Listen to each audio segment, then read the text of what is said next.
Listen. Can you hear it? That low, distant sound, like the deep breath the ocean takes just before the tide changes direction. You've been standing on the shore of your life for so long, watching wave after wave of the same old disappointment crash at your feet. The tide has been going out, pulling your hopes, your energy, your peace out to a sea of not yet and maybe next time. You've grown used to the retreat. You've almost accepted that this is just how the water moves for you, always receding, never returning. You've stopped checking the horizon for good news because the horizon has only ever delivered storms. But right now, in the spirit realm, the command has been issued. The celestial moon of my favor has shifted its gravitational pull. The tide that has been going out for so long is now, at this very moment, beginning to turn. Good news is not just a possibility. It is an incoming reality. It has left the port of heaven. It is navigating the currents of time and circumstance, and its destination is the shore of your life. You have not been forgotten by the tides. You have been marked by them for a magnificent return. I know you're afraid to hope. Hope has felt like setting yourself up for a fall. It has felt like building a sandcastle right where the water will inevitably sweep it away. So you've built walls instead. Walls of low expectations. Walls of I'm fine. Walls of preparing for the worst so it can't surprise you. But those walls are also blocking your view of the horizon. They are keeping you from seeing the first faint line of the returning wave, the one that carries the answer you stopped praying for, the provision you gave up expecting, the connection you ceased believing was possible. I am not asking you to tear your walls down with your own bleeding hands. I am asking you to let me install a gate of expectation. Say it with me, even if your voice shakes. Something good is coming my way. That statement is not a naive wish. It is a spiritual declaration. It is you aligning your heart's frequency with the new tide I have set in motion. It is you choosing to believe that I am a good father who gives good gifts to his children. Your past disappointments are not the pattern of your future.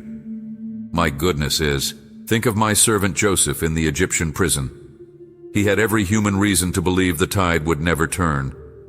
Betrayed, enslaved, falsely accused, forgotten. For years the water only receded, but in a single day the tide turned.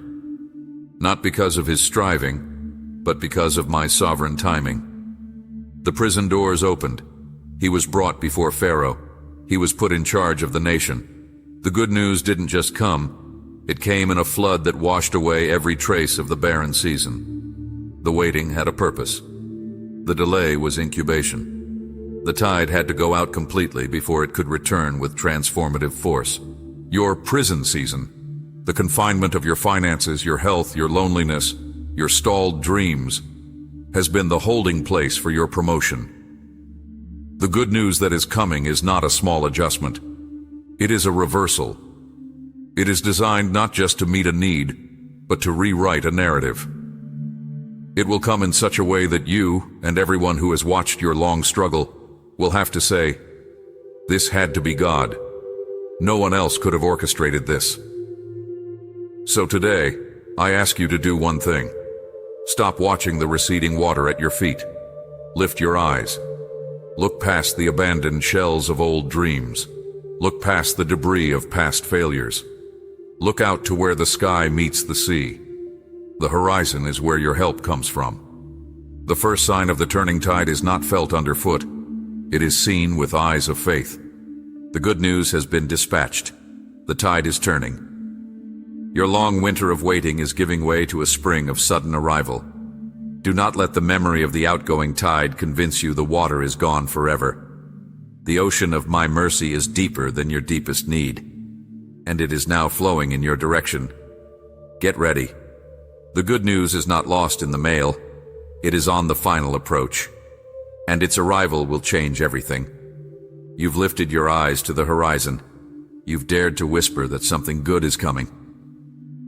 But now, in the quiet after that declaration, the old voices hiss. Based on what? Look at your reality.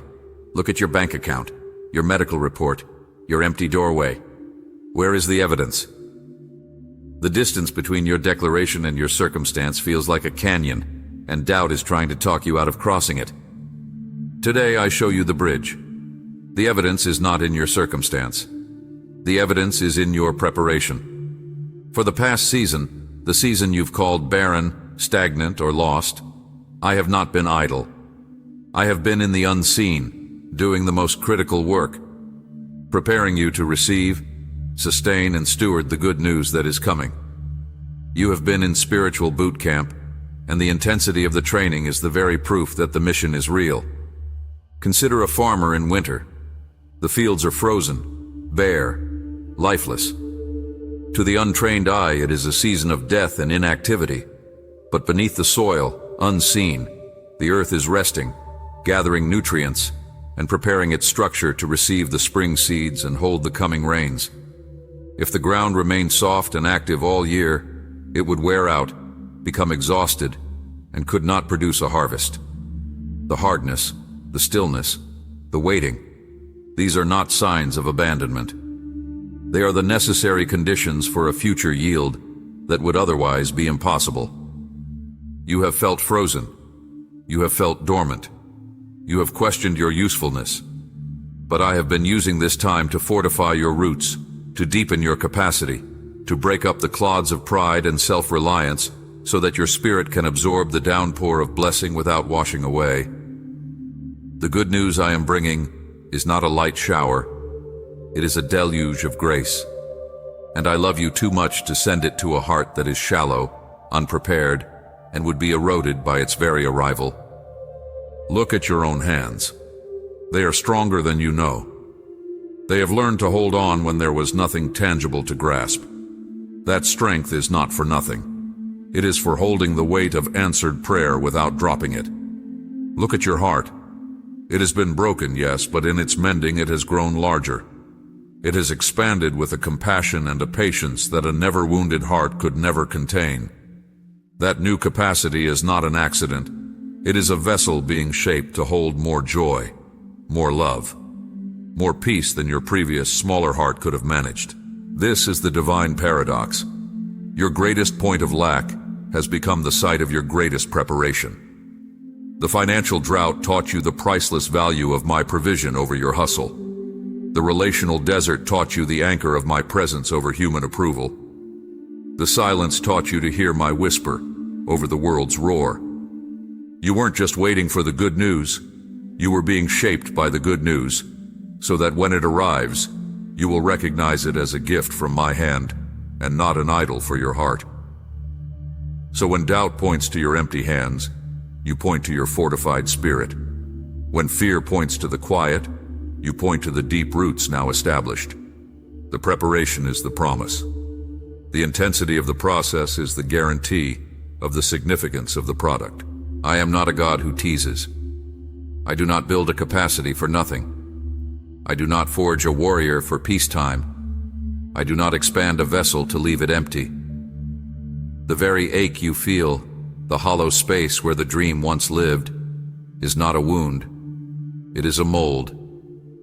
I have allowed that specific shape of longing to form in you so that when the answer arrives, it will fit perfectly, satisfying you in a way that a generic, easy blessing never could. Your unique suffering has created a unique cavity for a unique miracle. Therefore, see your present moment with new eyes. The stillness is not inactivity. It is the final calibrations before launch. The pressure is not punishment. It is the packing of the parachute before the jump. The waiting is not a cue. It is the runway where you are gathering speed for takeoff. The good news is coming, and the thoroughness of your preparation is the first and greatest proof that it is real. You are ready.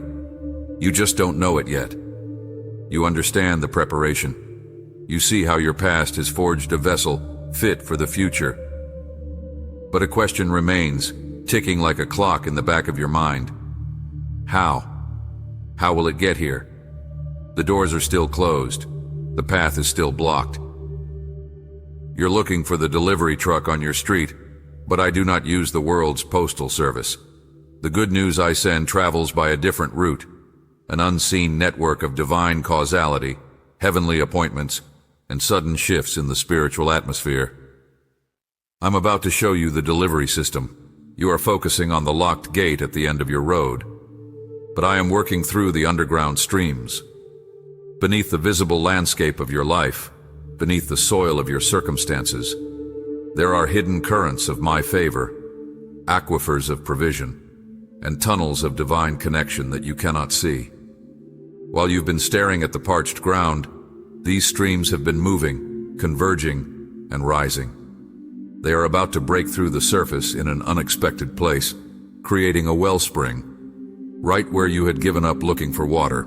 Think of Ruth, a foreign widow, gleaning scraps in a field just to survive. In the natural, her path was one of poverty and obscurity, but she was connected to a hidden stream, her faithfulness. That stream flowed beneath the surface of her apparent destiny until it intersected with the field of Boaz, a man of influence and kinship. The intersection seemed like chance. It was divine engineering. The good news of redemption and a future didn't arrive with a royal announcement. It arrived in the form of a generous landowner who noticed her character. Your Boaz is already in position. The fields of your breakthrough have already been designated. The convergence is being orchestrated beneath your feet. This is why your striving must cease. You cannot dig for these streams. You can only position yourself in faithfulness and let their currents carry you to the point of breakthrough. Your role is not to engineer the miracle, but to align with the flow. How do you align? You align with gratitude for the manna you have today, even as you expect the feast tomorrow. You align with integrity in the small, hidden things, treating the barren field with respect, because you know it belongs to me. You align with worship that shifts your focus from the blockage to the blockage remover. Now understand the law of suddenness in my kingdom. After a long incubation, birth happens quickly. After a long build-up, the wave crests in a moment. The prophet Elijah told King Ahab there was the sound of a heavy rain, though the sky was clear. He heard the coming downpour in the spirit before a single cloud appeared. Then he sent his servant to look toward the sea. 6 times the servant returned, saying, "There is nothing." But on the 7th look, he saw a cloud as small as a man's hand. That was the sign. From that tiny cloud, the heavens blackened, and a torrential rain ended a 3.5-year drought. Your 7th look is coming. The first sign of your good news may seem small: a text from an old friend, an unexpected check in the mail, a sudden idea, a door cracking open just an inch. Do not dismiss the small cloud. It is the leading edge of the deluge. I am also mobilizing the heavenly logistics team. Angels assigned to your destiny are now actively clearing blockages, influencing hearts, rearranging events, and protecting the shipment of your blessing from spiritual interference. Your persistent prayer has given them their marching orders. Your choice to stand in faith has activated their assignment. They are not lounging in heaven. They are working overtime on your behalf, ensuring that what I have decreed arrives on time, intact, and with full effect. So stop auditing the visible inventory of your life. The ledger that matters is in heaven, and it reads, "Promised, paid in full by the blood of my Son, now in transit." The shipment cannot be canceled. It cannot be lost. It is GPS tracked by my Spirit, and you are the delivery address. The how is my department. The when is tied to your readiness, and you are ready. The final component is your posture of reception, hands open, heart thankful, eyes on the horizon, trusting that the manager of the universe is also the master of delivery. The underground streams have converged. The small cloud is on the radar of heaven. The angels are on the move. The good news has left the warehouse of my promise. It is much, much closer than you think. You have seen the delivery system. You are watching for the small cloud.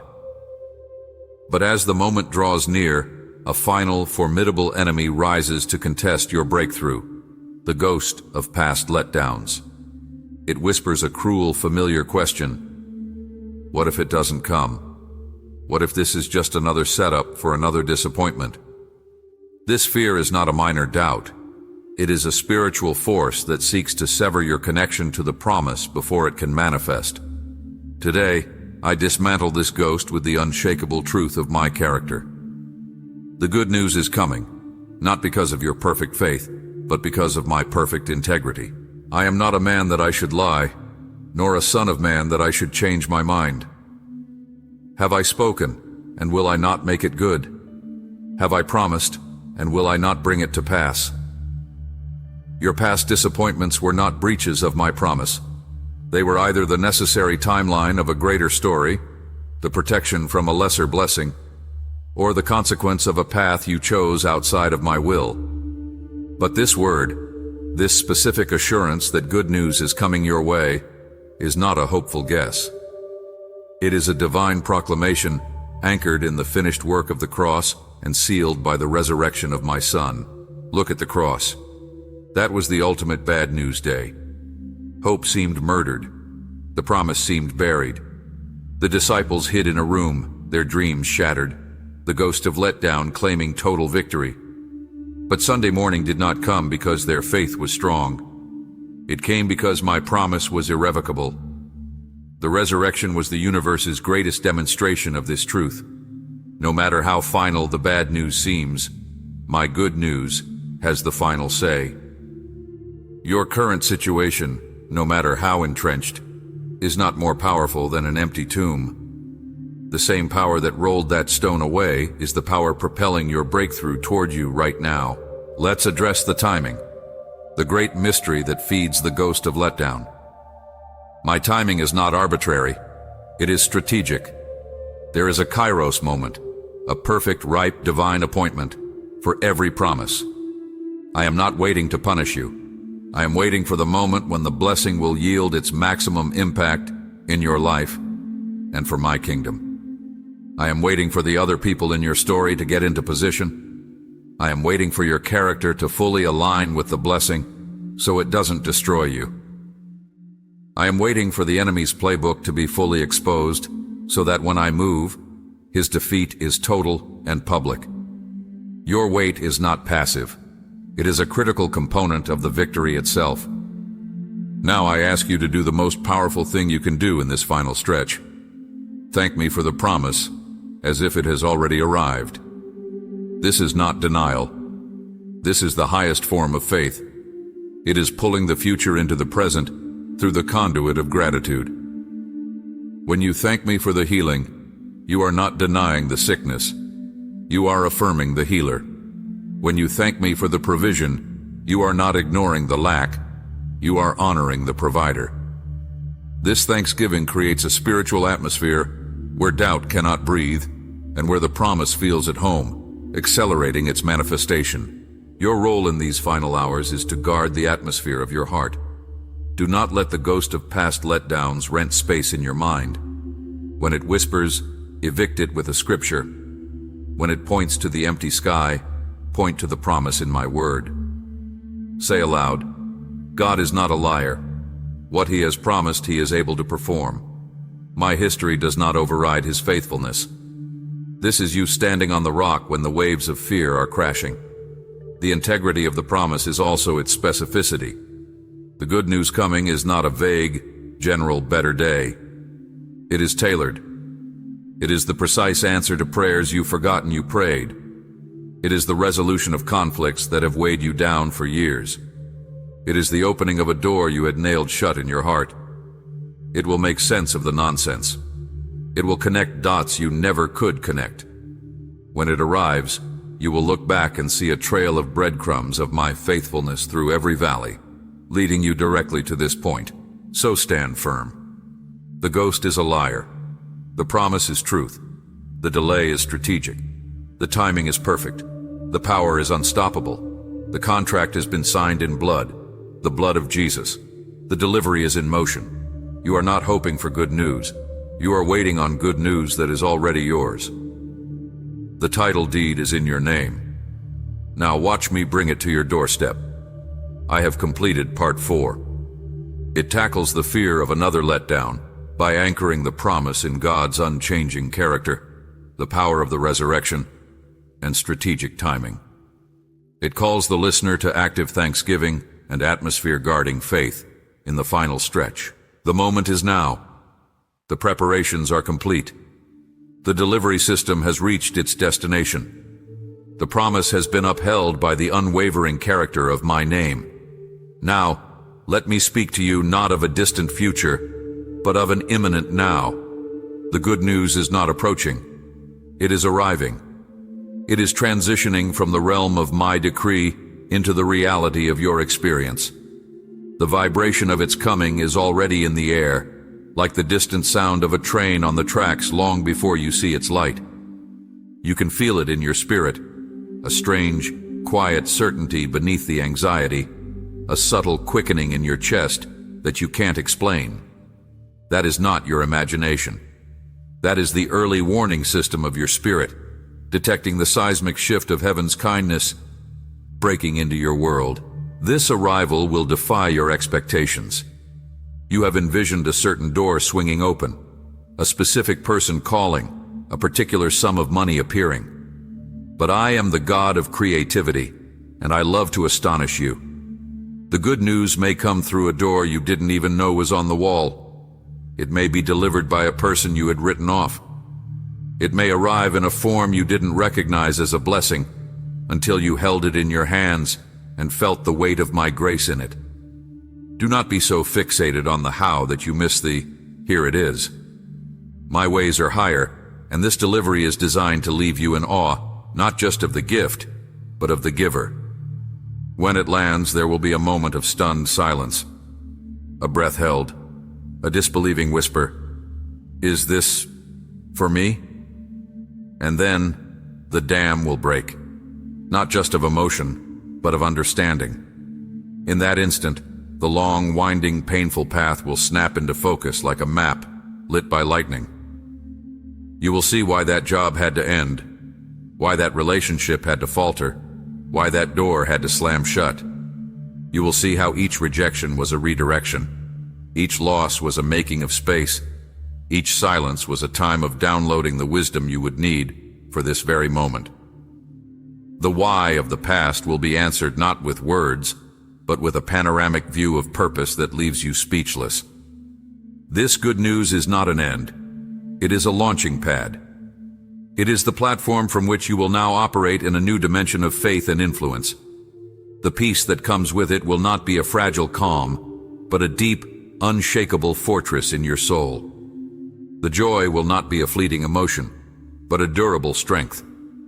The provision will not just meet a need, it will create a surplus that flows through you to others. You have been through the refiner's fire not to become a shiny ornament, but to become a conduit, a purified channel for my goodness to flood into the lives of those still waiting on their own shore. So what do you do now? In these final pregnant moments, you prepare to receive with gratitude and to release with generosity. You open your hands, your heart, your home. You declare that every blessing is a trust, not a trophy. You already know the pain of emptiness. Now you will learn the sacred responsibility of fullness. And in that cycle of receiving and giving, you will discover the true meaning of the good news. It was never just about changing your circumstances, but about transforming you into a living, breathing distribution center of my hope. Your long night is over. The first light is not on the horizon. It is spilling over the windowsill of your life, painting everything in the gold of a new day. The wait has not been in vain. The tears have not been wasted. The prayers have not been lost. They were the seeds. And this is the harvest. You have stood. You have believed. You have hoped against hope. Now, see the salvation of your God. The good news has landed. You hold it in your hands. You feel its weight in your spirit. You walk in the reality of its truth. The shock of arrival is settling into the steady warmth of a new normal. But before you move fully into this new chapter, I have one final, crucial truth to impart. This blessing, this breakthrough, this answered prayer, It is not a period at the end of a sentence. It is a comma. It is a pause for breath in an eternal story. The good news you received is not just a point of arrival. It is the genesis of an echo that will reverberate through your lineage and through time, touching lives you will never meet on this side of heaven. You see a closed loop. Your pain, then your promise fulfilled. But I see a prophetic spiral. Your testimony of faithfulness in the barren place, crowned by my faithfulness in the breakthrough, has now created a spiritual template. This template will serve as a reference point for your children when they face their own wilderness. It will be a battle standard for your friends when their faith wavers. It will be a datum line in the heavenly records, proving that I am the God who sees, who remembers, and who rewards those who diligently seek me. Your story is no longer just yours. It has been inscribed into the eternal annals of my faithfulness. This is why the enemy fought so viciously to make you quit. He wasn't just trying to steal a season from you. He was trying to silence a generational echo. He was trying to prevent the creation of this living, breathing monument to my goodness that you have now become. Every time you now share your story, not as a boast, but as a witness, you are not just reminiscing. You are releasing a sound wave of faith that travels through the spiritual atmosphere, weakening despair and fortifying hope in every heart that hears it. Your testimony is active. It is kinetic. It carries the very frequency of my resurrection power.